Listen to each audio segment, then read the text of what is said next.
چې د تو مړاوي مو مړاوي ګوډاوي و ایمونه پیسې اوخلي شکاوي مې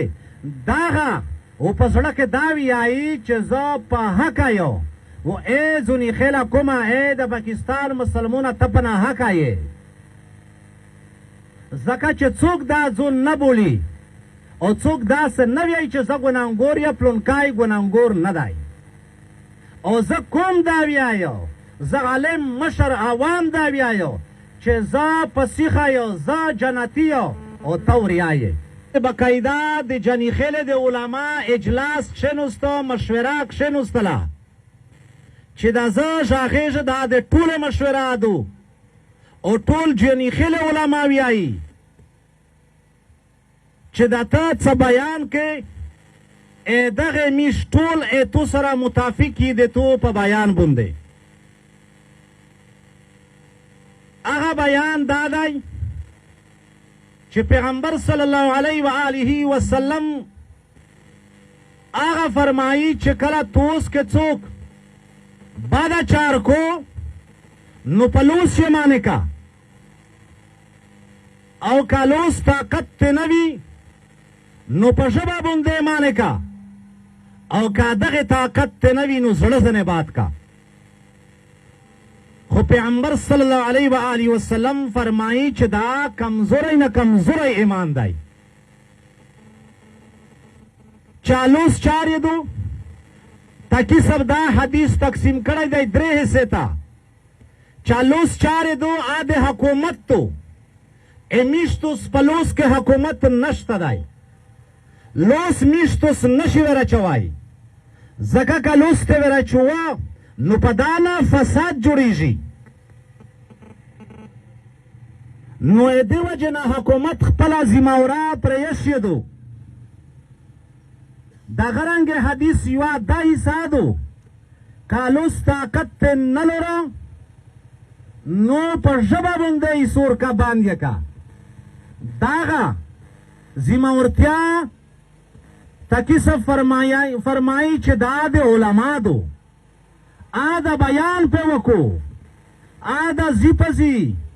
خطیب دا چی میل موزک پہ وشاخیشی عالم چی مکاور تا ملاویشی پہ شاخیشی دا دے عالم زیمہ ورتیا دو کچر حکومت نا پہ شاخیشی نیمانے کبھی حکومت پہ گناہگور دائی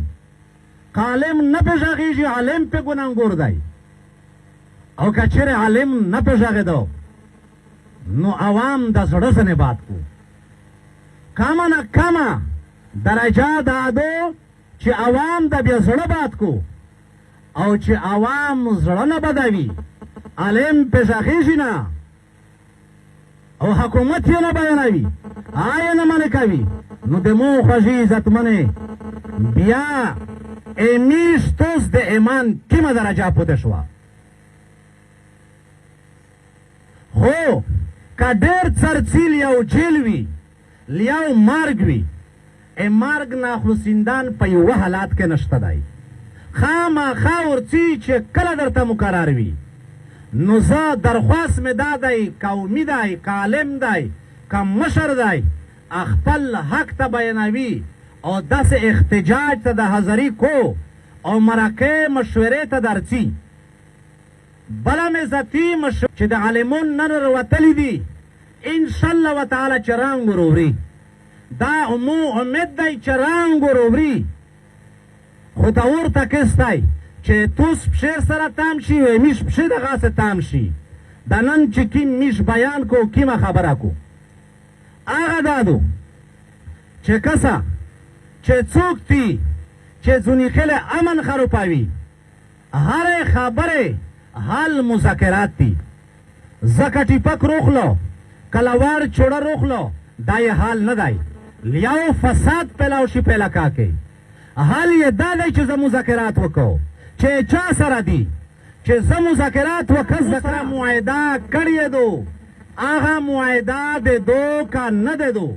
که چېرې د هغه معاهده وي نو په جانیخیل کې خود به خود امن دی او که چېرې د هغه معاهده نه وي نور وژغېږه پکې دوبر کښېنه که تو قرآن و حدیث په فکر باندې صحیح وې زه ډارېږم څه کړای نه شو خو تو ته په زړه کې یایې چې زنده‌باد ده وې او که چیرې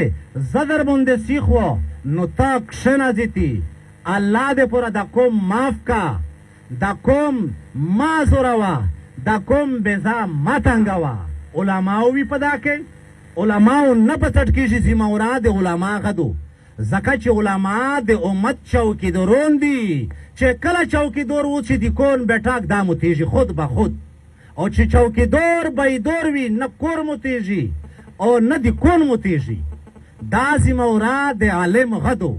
او ورسره د مشر غدو ځکه چې خبره په کوم کې لګي او خامخا ځون حاضروي او ملاتړ دې پوره که چېرې څه تاوان در ورسېده انشاءالله جاني خیل کوم دره غیرتي دی چې مخکې غیرت تا توس پاته دو غیرت پاته شته درته چې دا ځونی خیلو بیا تو دغسې نه پرېږدي انشاءالله امو دا امید دی نو خبره مې دا کړه خبر مختصر بیان په چار دی چې عالمون انشاءالله په هر میدون کې تو سره دي